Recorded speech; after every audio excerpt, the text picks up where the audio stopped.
Deixa eu ver se já apareceu aqui.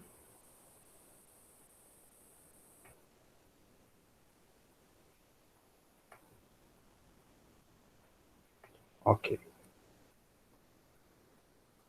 Então, deixa eu carregar aqui o PowerPoint.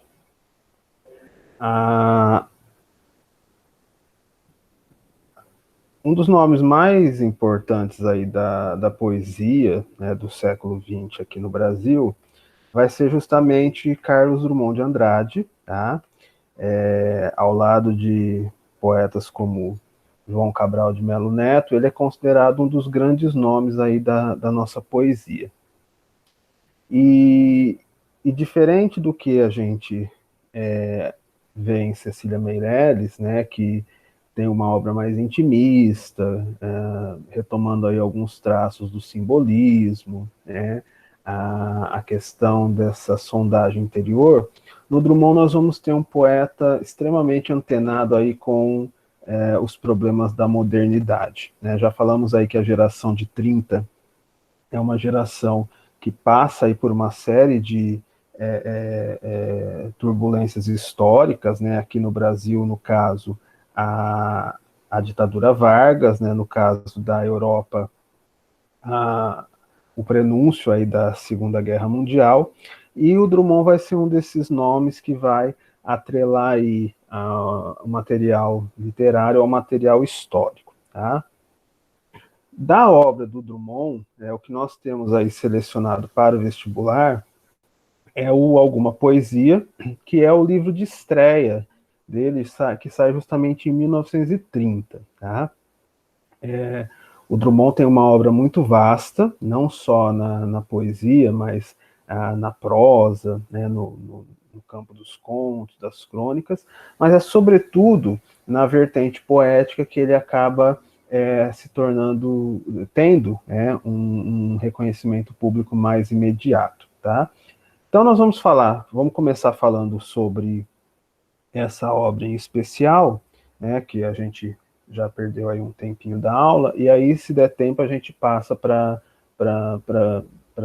videoaula, né, que eu tinha separado falando da carreira literária, tá, do Drummond. Mas vamos começar então pela análise, né, do Alguma Poesia, e aí eu já vou enquadrando também os principais temas aí da trajetória poética do Carlos Drummond de Andrade, tá? Então, ele inicia de fato a geração de 30, né, 1930, né, quando o livro sai publicado, a primeira obra do Carlos Drummond dada a público, né, justamente aí no ano que a gente considera como um marco inicial da segunda geração. Só que, assim como outros escritores, né, o Drummond vai ser aquela figura que já tinha uma presença literária antes, né, do seu livro de estreia. Então, se a gente pensar que esse livro foi escrito aí a partir de 1923, quer dizer, pouco tempo depois da Semana de Arte Moderna, nós vamos ver um Drummond que já tinha esse namoro com a literatura, embora ainda não a perspectiva de uma publicação, né? Mas não só isso, quer dizer, não é simplesmente o fato de que o Carlos Drummond de Andrade, em plena geração de 22, já estava escrevendo os poemas aí do livro de estreia Alguma Poesia, né? Mas ele já havia também participado daquela fase final do modernismo de 22, né, com contribuições aí esporádicas em periódicos, principalmente na revista de antropofagia, né? Então nós temos aí um jovem escritor que já começa a despontar no cenário literário, no cenário cultural nacional, mas que ainda não traz aí uma publicação sua, né? E quando eu digo publicação, quer dizer um livro todo seu, né? O que nós vamos ter são essas contribuições em periódicos, né, da geração de 22, e os mais marcantes são aí da revista de antropofagia, né? É dessa fase que vai começar também a amizade dele com o Mário de Andrade, né? Os dois vão ficar muito próximos. Hoje em dia há inclusive edições das correspondências, né, que o Mário e o Drummond trocavam, né? Não só são um material interessante para a gente pensar no aspecto literário, né? Nas trocas de informações, né? Nas discussões literárias que eles estabeleciam ali pelas cartas, mas também esse panorama histórico, cultural e social por trás, né, dessas cartas enviadas de um para outro. Tá? Então ele estreia em 1930 com o Alguma Poesia, parece um título aí despretensioso, né? Quando a gente fala alguma poesia, soa como mais um livro de poemas, né? Ou uma experiência modesta da parte desse autor, só que não é bem assim, né? Então é um livro de estreia que já traz aí grandes obras-primas da carreira literária do Drummond, né? Então, alguns dos poemas mais conhecidos, né, e quando a gente fala poemas mais conhecidos que caíram no jargão popular, já estão presentes nesse livro, né? E, de certa forma, não só isso, né? Não só os poemas marcaram, né? Alguns poemas dessa obra se tornaram muito populares, mas o que nós temos também os temas que vão atravessar a carreira aí literária do Carlos Drummond de Andrade já aparecem nessa obra, a maioria, né? Não tudo, né? Não todos os temas, nós vamos ver aí daqui a pouco, mas nós já temos aí grandes temas que vão cortar toda a trajetória do Drummond, quer dizer, ao longo aí das suas publicações, já presentes nesse livro de estreia, tá?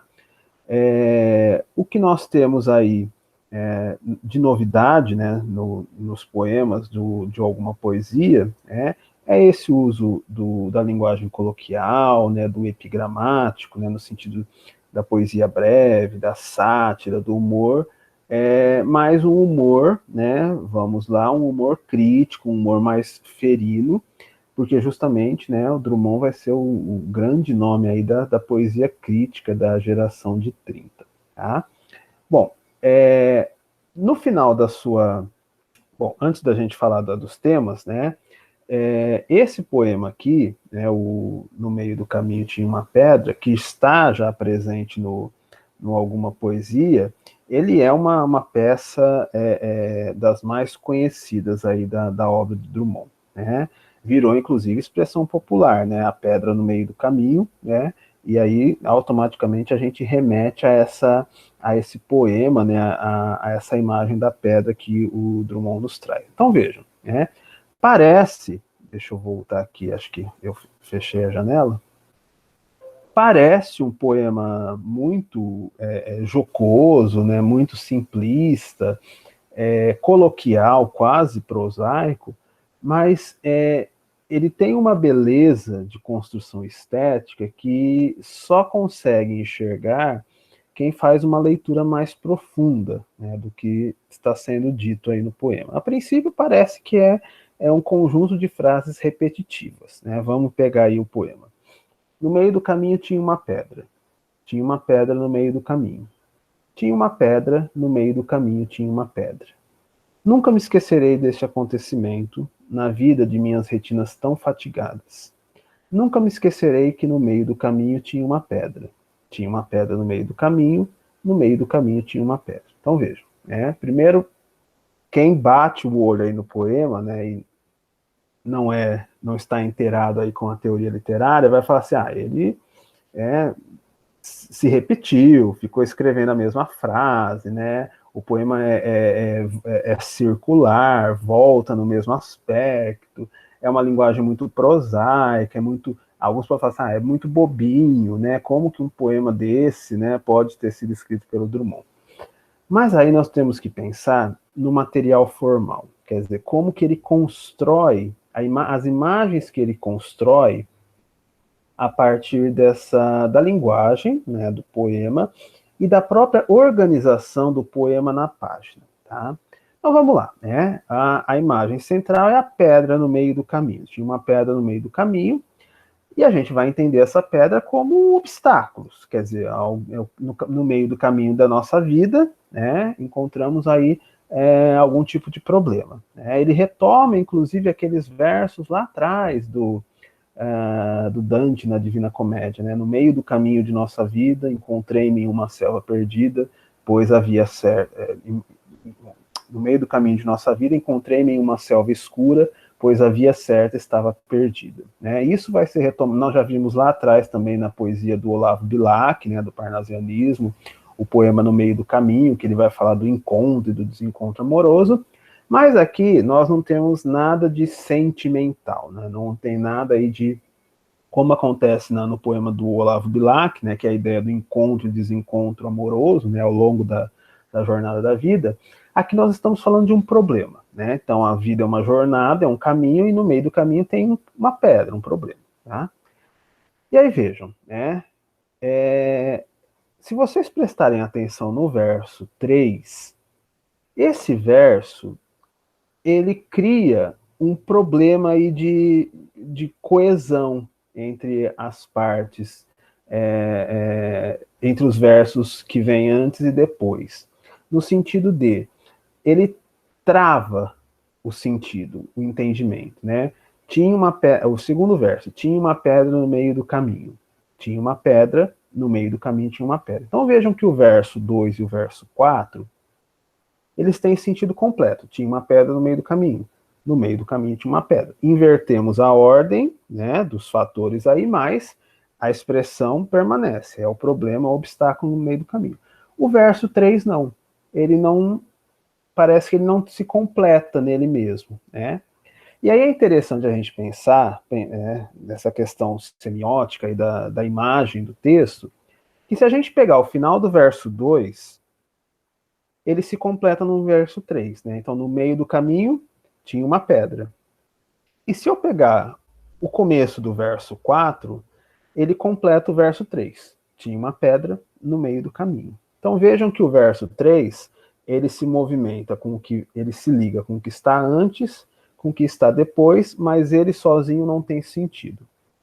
Então, vejam que o Drummond consegue aí, nesse verso, metaforizar a imagem da pedra, né, do obstáculo. O verso 3, ele é um obstáculo de sentido. Ele pode tanto ser uma completude do verso 2, como ele pode ser um início para o verso 4, ou seja, ele se liga ao que está antes, ao que está depois. É a imagem do caminho e a pedra no meio do caminho. Tá? Aí a gente já começa a enxergar esse poema com outros olhos, né? Quer dizer, olha a beleza da construção. E se a gente pegar o final do poema, vejam que o último verso se repete, é uma repetição do primeiro, o penúltimo verso é uma repetição do segundo, e o antepenúltimo é uma repetição do terceiro, como se fosse um espelho, né? Então vejam que as duas estrofes, elas funcionam como um espelho, né? De novo é a imagem do caminho, o que está vindo, né? 1, 2, 3, e o que está vindo de baixo para cima, né? O último, o penúltimo, o antepenúltimo. Então é a imagem, né, desse caminho, né, eu estou fazendo na vertical porque é a disposição dos versos, mas pensando no caminho, né, no trajeto horizontal, é isso, né? 1, 2, 3, último, penúltimo, antepenúltimo, ou seja, temos um caminho aí, né, de vai e vem, ou seja, para os dois lados. Mesma coisa ali no final, quer dizer, também uma pedra, né, atrapalhando. Bom, o começo e o fim do poema, eles estão, basicamente, em terceira pessoa, né? O poeta, a voz poética não se coloca. Nós temos a imagem exterior, né? No meio do caminho tinha uma pedra no meio do caminho. Vejam que é só no começo da segunda estrofe que nós vamos ter a passagem aí para a primeira pessoa, ou seja, o sujeito poético, o sujeito lírico, vai aparecer e vai se manifestar no meio do poema, né? Nunca me esquecerei desse acontecimento na vida de minhas retinas tão fatigadas. Nunca me esquecerei que no meio do caminho tinha uma pedra. Né? Então nós temos aí a imagem do caminho, da pedra, né, quer dizer, a jornada da vida, o obstáculo, e agora sim nós encontramos o sujeito diante desse problema.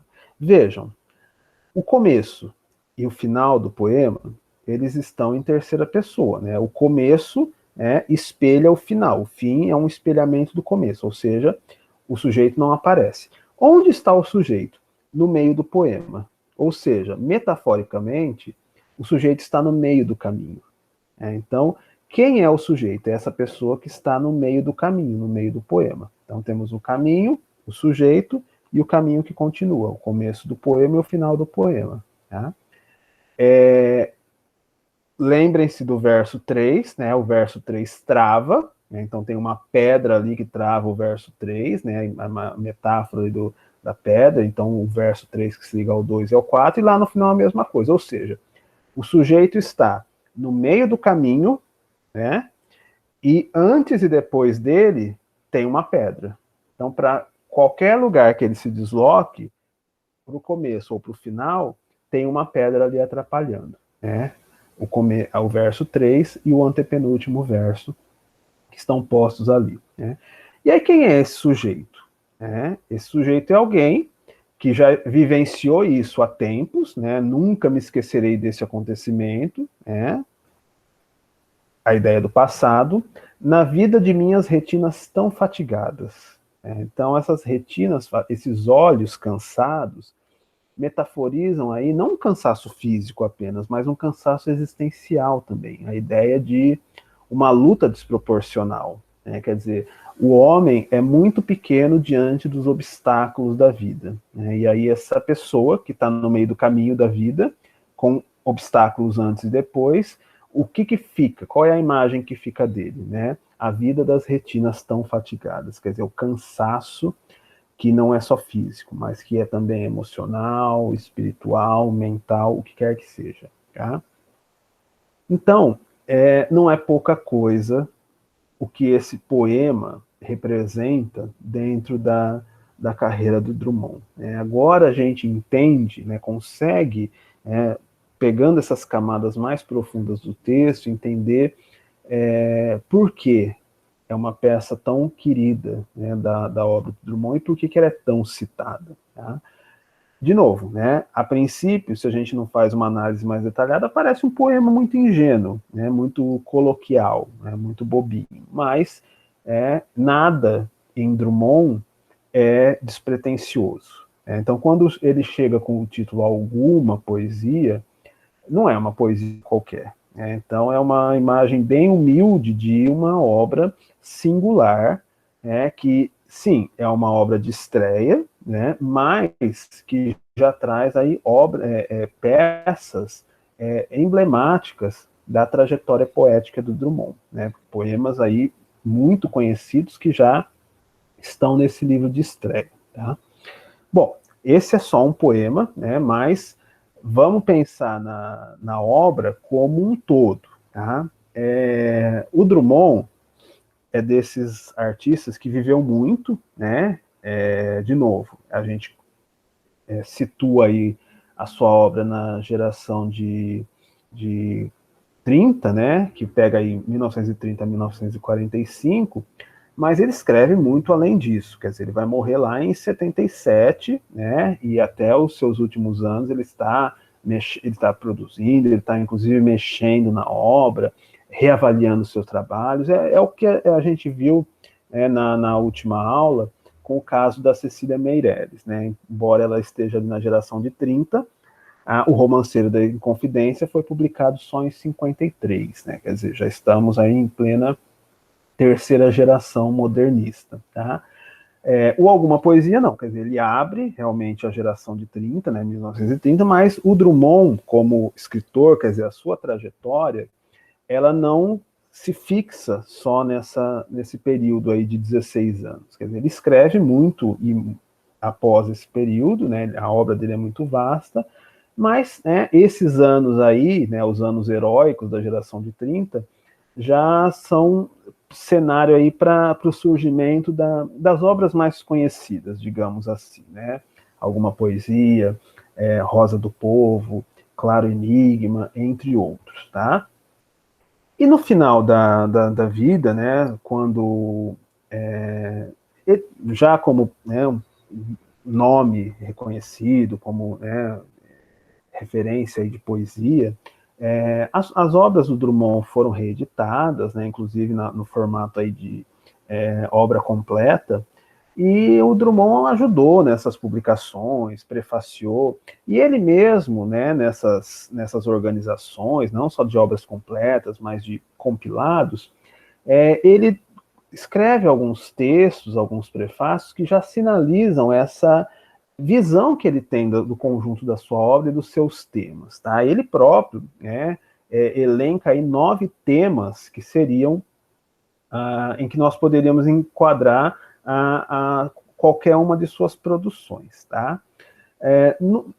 Na obra de estreia, no Alguma Poesia, nós temos 49 poemas, tá? Geralmente poemas curtos, né, como vocês viram o Poema da Pedra, e nesses 49 poemas nós já conseguimos enxergar 8 temas dos 9 que o Drummond elenca ali como a base da sua criação literária. Né? Não aparece o tema dos amigos. Ele vai, né, desenvolver aí ao longo da história. Mas os temas que ele próprio coloca como esses são os fundamentos, os pilares da minha criação literária, já estão nesse livro de estreia, que são o indivíduo, a terra natal, a família, o choque social, o conhecimento amoroso, a própria poesia, né, a ideia da metapoesia, da metalinguagem, exercícios lúdicos e uma visão ou tentativa da existência. Então, são 8 dos 9 temas, né, da poesia do Drummond, e esses 8 estão já no livro de estreia, no Alguma Poesia. Tá?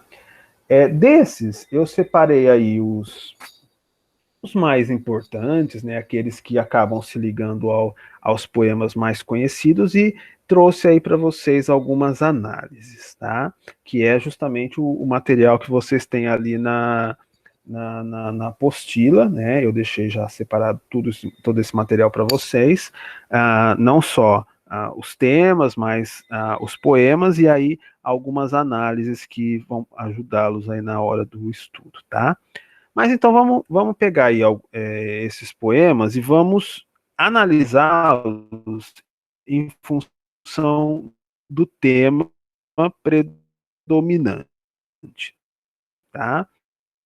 Lembrando, puramente, tá? Não quer dizer que um poema que tenha como tema principal a família, ele não vai estar ligado a outros temas, por exemplo, o tema da terra natal. Tá? Então, esses temas, eles se complementam. Né? Não existe, não existe aquela imagem de ou o poema está num tema ou ele está no outro. Não, muitas vezes o poema abarca aí 2, 3 temas e nós podemos pensar em função dele. Né? A questão da terra natal dele, né? De Itabira, que ele vai falar muito, né? Aquela cidadezinha do interior de Minas que marca a sua infância, a questão da família, né? A imagem do pai, que é muito emblemática na obra do Drummond, né? Então, fica uma questão meio de tabu, chefe de família, patriarcal, austero. Então, há um tratamento aí que tem que ser pensado em função dessa figura do pai, né, que é muito marcante ali na produção do Drummond, tá? E muitas vezes esses sistemas acabam se misturando.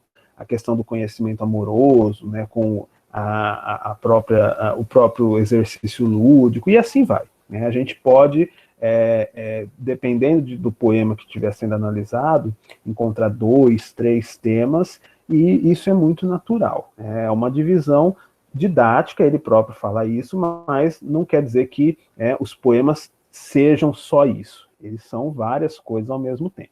Mas, para efeito aí de estudo, vamos pensar então nesses temas centrais e puxar aí alguns poemas que remetam a esses temas, tá? Vamos começar pelo tema do indivíduo, tá? Que é um dos grandes temas aí do Drummond, né? Sobretudo quando a gente pensa nessa crise aí mundial, né?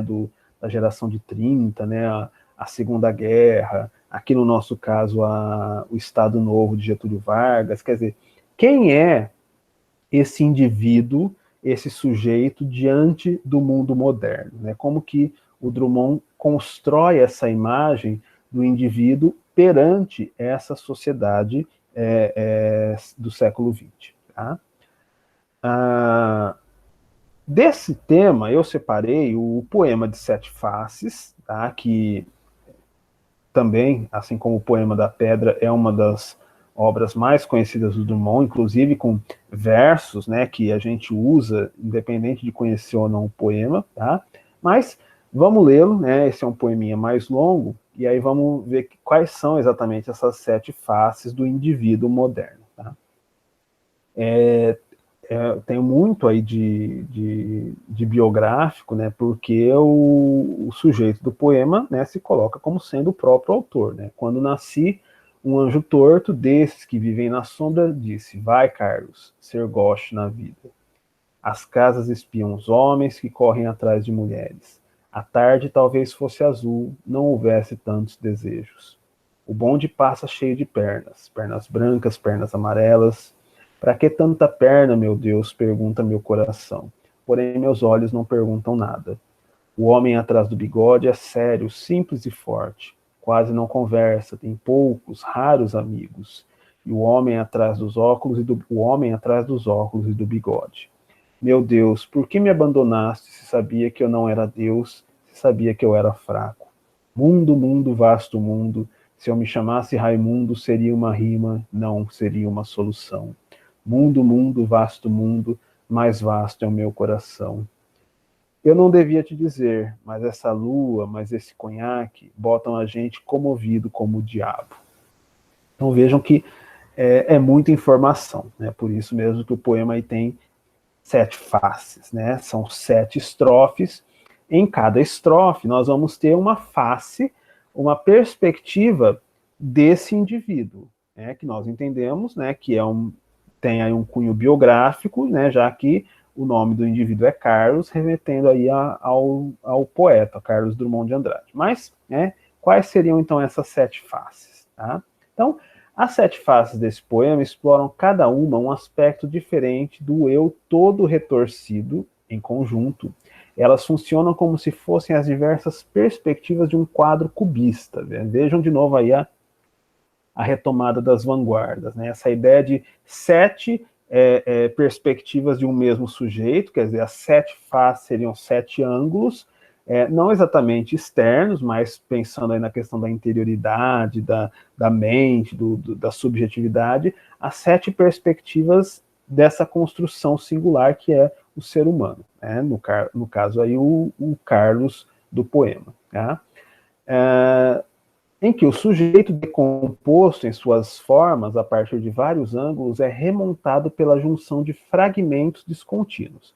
Outra marca bastante interessante, só voltando aqui no poema, para a gente ter a visualização, é que não existe uma sequenciação lógica entre as estrofes. É como se nós tivéssemos realmente, são sete ângulos, sete perspectivas distintas, sete estrofes que não necessariamente tem esse elemento de coesão ligando uma a outra, né? Parece que ele está falando de um assunto, de repente na estrofe seguinte já mudou o assunto, mas é isso mesmo, quer dizer, são essas sete perspectivas que juntas montam esse indivíduo, esse sujeito que é o Carlos, tá? A primeira face, que é a primeira estrofe, nós encontramos nela o tema que se tornaria característico de Drummond, né? O do desajeitamento existencial, ou seja, o sujeito que não se encontra dentro da vida, quer dizer, ele é um desajustado, existencialmente falando, ele é uma pessoa que não se adequa às normas, não se adequa ao modelo social, ele é um indivíduo singular porque ele é um desajustado, né? Um desajeitamento, aí como o próprio Drummond coloca. Nunca tratado com autopiedade, né? Não encontramos essa imagem da autopiedade, do coitadinho, né, do Carlos, e quase sempre envolvido com ironia, né? O sujeito cuja inépcia tende ao ridículo, né? Vai Carlos ser gauche na vida, né? Gauche é a expressão francesa, né? Que tem esse cunho depreciativo, né? algo que, como vai ser ridículo, vai ser menosprezado. Então, o gauche é essa figura que é posta numa situação de inferioridade, né? Quase beirando aí o ridículo, né? Mas no sentido depreciativo mesmo, né? Então, essa imagem, né, ele não está falando vai, né, fazer grandes obras, vai ser grande, não, vai ser um desajustado, vai ser o anjo torto, né? Quer dizer, com o anjo torto já traz essa imagem aí do desajuste, né? Então, o que nós temos aí é essa visão mesmo profética, né? O anjo torto me disse, vai ser gauche na vida, né? Quer dizer, vai ser essa figura que não se enquadra, que não segue um modelo e que, por isso mesmo, né, acaba beirando aí a marginalização, tá? Isso é a primeira estrofe. A segunda estrofe, só para a gente voltar aqui um pouquinho e relembrar, as casas espiam os homens que correm atrás de mulheres, a tarde talvez fosse azul, não houvesse tantos desejos. Tá? A segunda face é introduzida como uma quebra brusca de continuidade, né, como numa montagem cubista. Somos confrontados agora com uma cena de rua.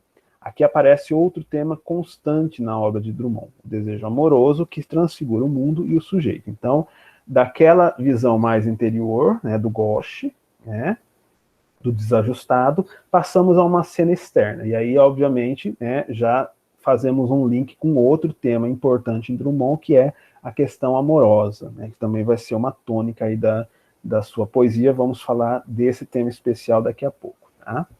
A terceira estrofe, ou a terceira face, é a do espanto diante do mundo, escondido atrás da percepção aparentemente indiferente de coisas aparentemente banais.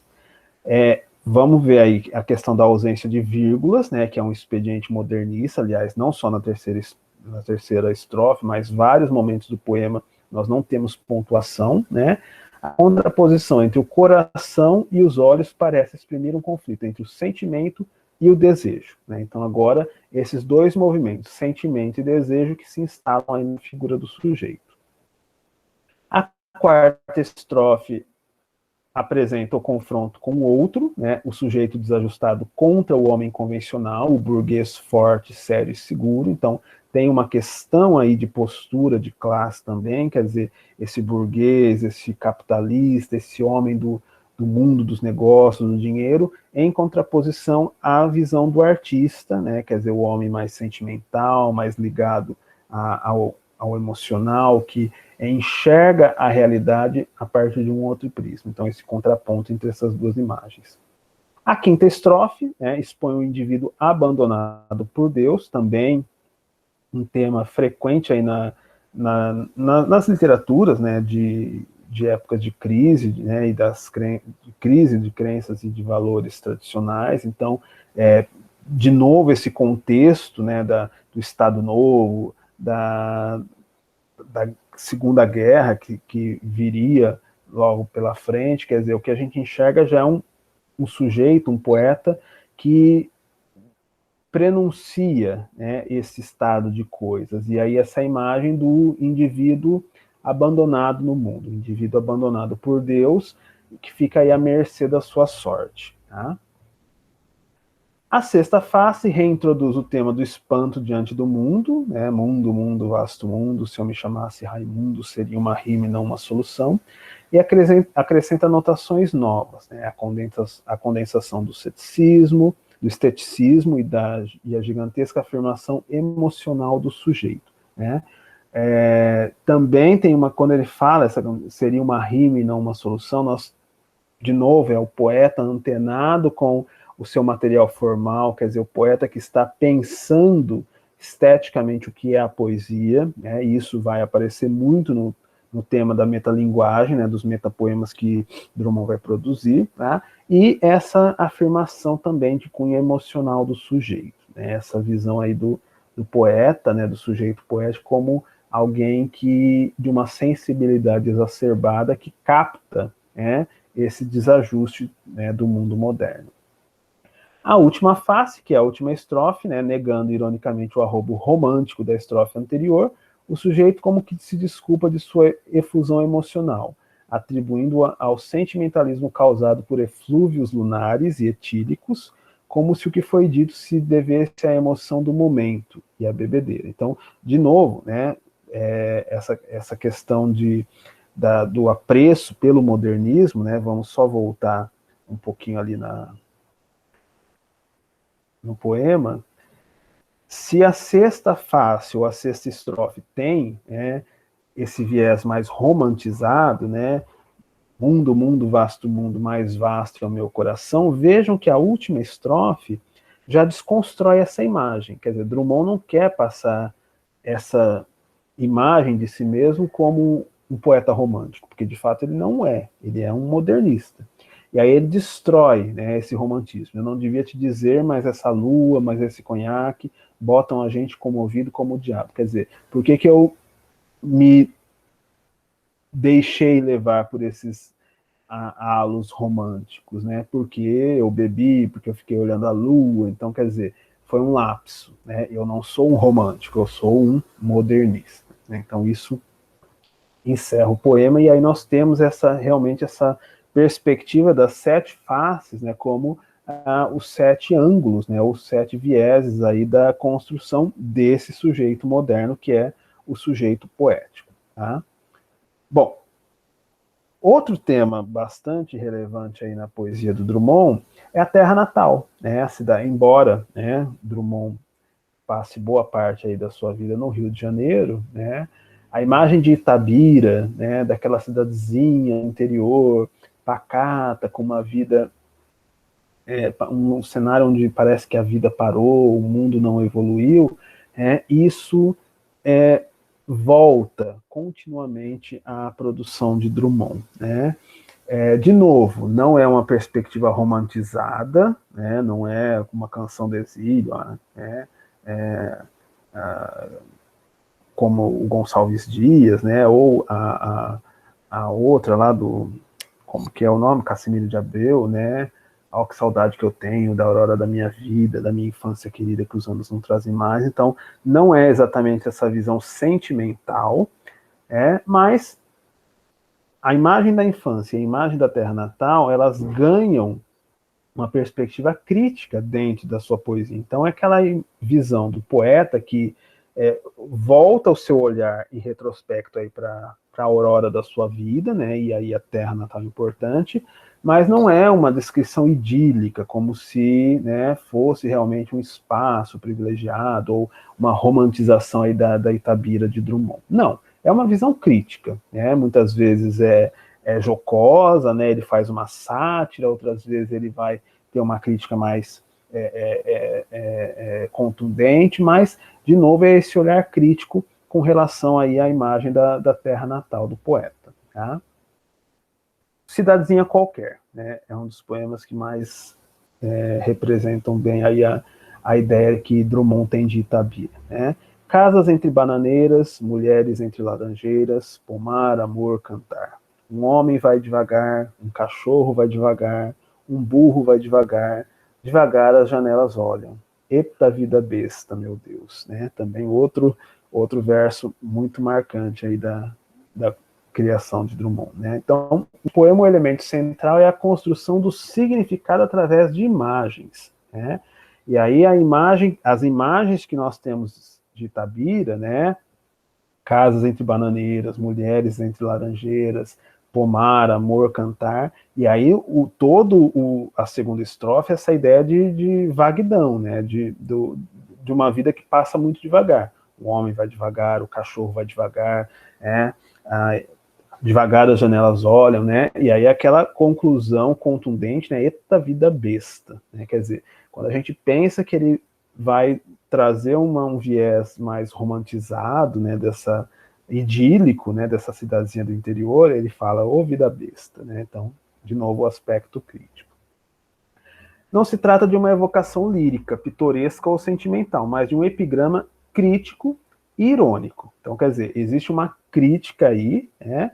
E essa crítica está ligada à ideia da ironia, quer dizer, aquela construção, né, do século XIX, romântica, de que você critica o objeto, né, a coisa, mas é também uma autocrítica, né? Porque ele fala de Itabira, ele critica Itabira, mas ele fazia parte desse cenário, quer dizer, ele veio de lá. Então, a ironia vem nesse sentido, né? Dele criticar, dele ridicularizar ou ele satirizar algo que é dele.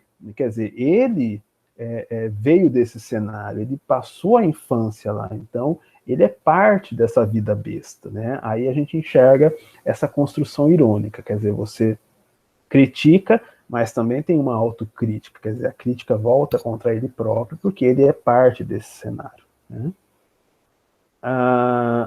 O tema do conhecimento amoroso, né, já falamos aí que um dos grandes temas aí da poesia do Drummond é essa questão do amor, né? Não é um amor romântico, né? Não é aquele amor à lá século XIX, né? Mas temos aí traços sentimentais também que passam por essa visão crítica, tá? Quer dizer, não é aquele romantismo exacerbado dos nossos poetas do século XIX, mas Drummond, né, dá aí vazão a um lado sentimental também, né?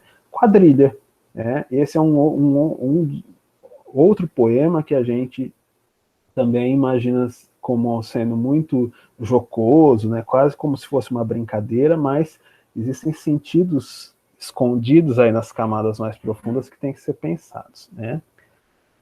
João amava Teresa, que amava Raimundo, que amava Maria, que amava Joaquim, que amava Lili, que não amava ninguém.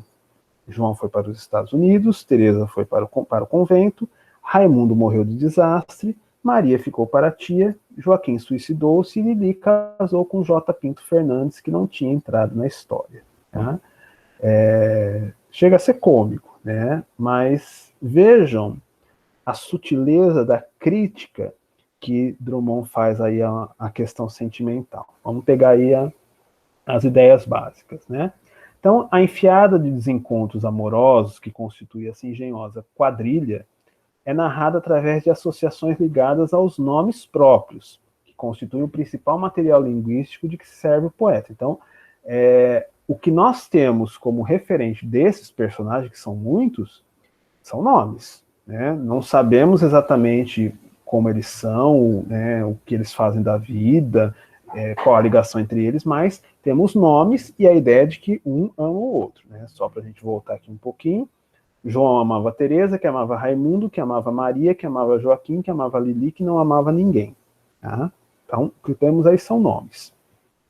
Aos prenomes, indicando relações próximas, informais ou íntimas, se opõe o nome J. Pinto Fernandes, o único a que falta o prenome e o único a ser apresentado com sobrenome, indicando formalidade social ou relações de negócio. Então, todos os personagens ali da primeira estrofe, tratados pelo primeiro nome, a imagem que se constrói é essa de proximidade, familiaridade, informalidade, ou seja, são conhecidos, né? E essa imagem, então, de uma ligação sentimental que acontece muito naturalmente ali de uma forma mais descontraída.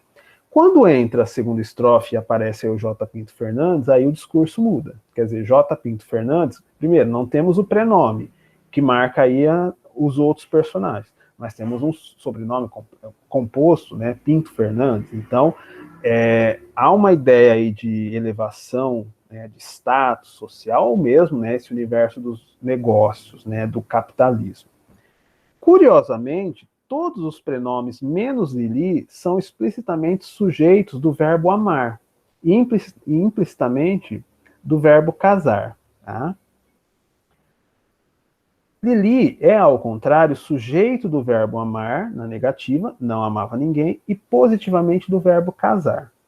O significativo é que Lili casou-se não com o prenome, mas com a inicial e o sobrenome. Então, quer dizer, você não casou por amor, você casou por dinheiro, você casou por posição. Quer dizer, ela casou por conta do sobrenome do outro, e não porque o amava. Né? Então, no contexto do poema, o grupo dos prenomes liga-se à intimidade, a amor e a não casamento, enquanto o outro grupo, constituído por Lili, J. Pinto Fernandes, é em todo oposto ao primeiro, pois aqui estão os sentimentos. Aqui os sentimentos são de não intimidade, não amor e casamento.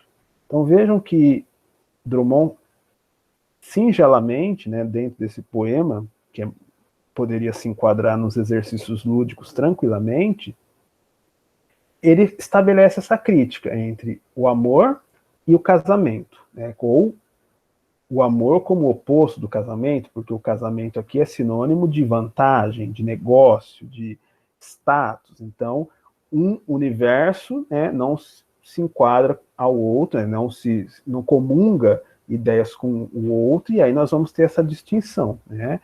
O primeiro universo do amor, né, fica marcado pelos prenomes. João amava Teresa, que amava Raimundo, que amava Maria, que amava Joaquim, que amava Lili, que não amava ninguém. Ou seja, a Lili é o contraponto, né? Dentro da quadrilha, ela não ama ninguém, ou seja, não se completa o círculo. Por quê? Porque a Lili pertence ao outro universo. Não é o universo do amor, é o universo do casamento, do mundo dos negócios. Então, todos têm finais infelizes, né? João foi para os Estados Unidos, Teresa para o convento, Raimundo morreu de desastre, Maria ficou para a tia, Joaquim suicidou-se. E Lili casou com J. Pinto Fernandes, que não tinha entrado na história. Ou seja, Lili não ama, ela não é sujeito desse verbo, ela é sujeito do outro, do casar. Então ela se casa com J. Pinto Fernandes, que não tinha entrado na história da quadrilha, ou seja, que não fazia parte do círculo sentimental.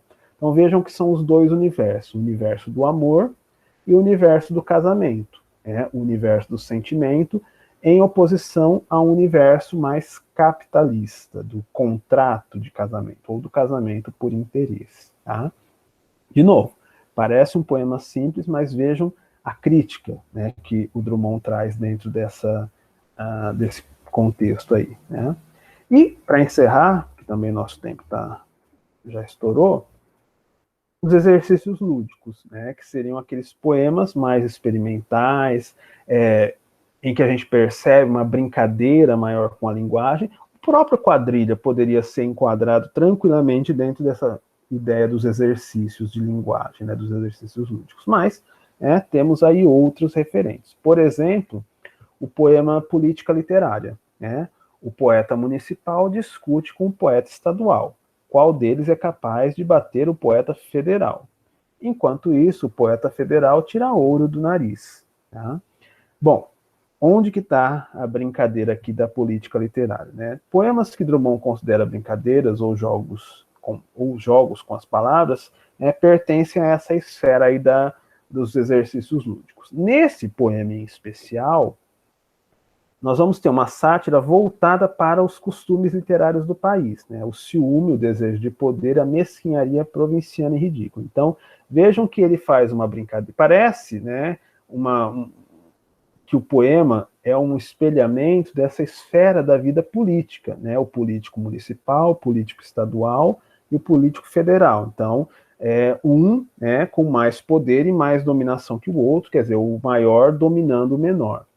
Mas ele joga isso para outro terreno, que é o terreno da literatura. Né? E aí, quando ele faz essa comparação entre literatura e política, ele está fazendo exatamente uma crítica a esse provincianismo literário das pessoas que querem aparecer, das pessoas que escrevem pensando em fama, pensando em retorno financeiro. E não é a visão que Drummond tem de arte. Né? Claro que sim, existe um mercado cultural, existe muito disso, né, de lançar nomes novos, de dar retorno financeiro, quer dizer, uma produção que dê um retorno, mas o Drummond foge disso tudo. Né? Drummond sempre teve desprezo pela chamada vida literária e sempre evitou as carriolas intelectuais. Então, biograficamente falando, Drummond era daquelas figuras que não tinha essa predisposição a participar de círculos, de grupinhos, né, de confrarias. Né? Ele quer escrever, ele quer publicar suas obras, mas a vida literária do país, assim como a vida política, passa por essas contradições, quer dizer, os grupinhos, os bairrismos, quer dizer, um grupo falando mal. Vamos lembrar da geração de 22, né, os desencontros aí, né? Então, o grupo do Rio que não aceitava o modernismo de São Paulo, e não se comunicavam, e ficava aquela coisa meio provinciana, eles lá, nós cá. Então, é isso que o Drummond está criticando, quer dizer, como se a arte estivesse em função desse provincianismo, quer dizer, dessa ideia de ciúme, de poder, quer dizer, quem é melhor, quem não é, quem é o expoente, quem não é, e é algo que, de fato, Drummond rejeita totalmente, quer dizer, ele não quer, ele não tem essa disposição para essa vida, a chamada vida literária, quer dizer, você fazer parte desses circuitos de saraus, de conferências, de confrarias, né, de colóquios, ele é aquela figura mais reservada, né, que não tem realmente empatia por essa indústria cultural. Tá? Bom, basicamente, deixa eu fechar aqui nosso. Voltar aqui para a nossa janela. Só um minutinho.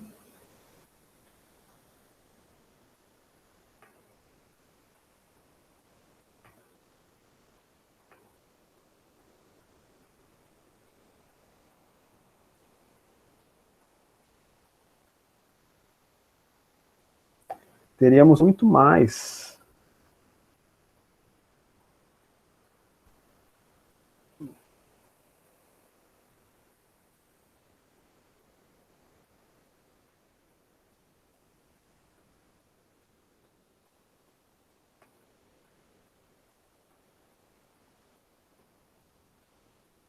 Acho que agora eu voltei.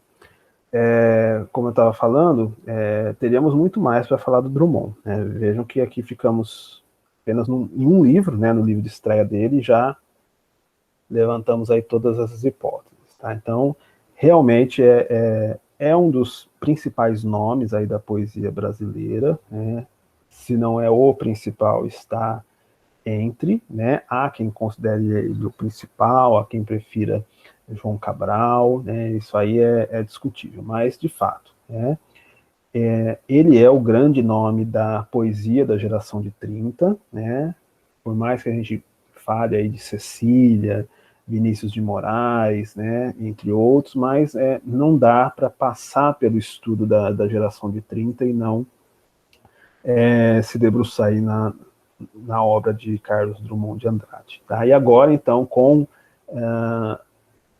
o livro Alguma Poesia sendo cobrado, é mais um indicador aí de que é um dos grandes nomes aí da poesia que precisam ser vistos com bastante calma.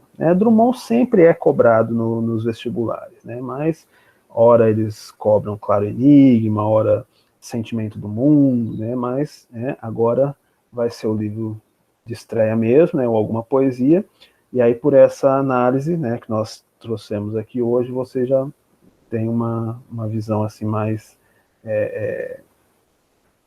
abrangente aí das possibilidades temáticas, né?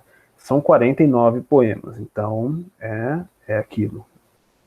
Podemos encontrar esses vários temas, né, em todas essas peças, e aí depende muito, obviamente, de qual poema que será trazido aí para o vestibular, né, ou quais, né? Mas é um livro que vale muito a pena ser lido, tá? Eu acho que com essas ferramentas aí temáticas, né, as hipóteses temáticas, fica uma leitura mais dirigida, né? E aí, se vocês, na hora que vocês tiverem tempinho, né, para ler essa obra e se preparar para o vestibular, buscando esses temas, né, e a construção deles, fica realmente mais produtivo aí para a apreensão, né, dos procedimentos estéticos do Drummond, tá?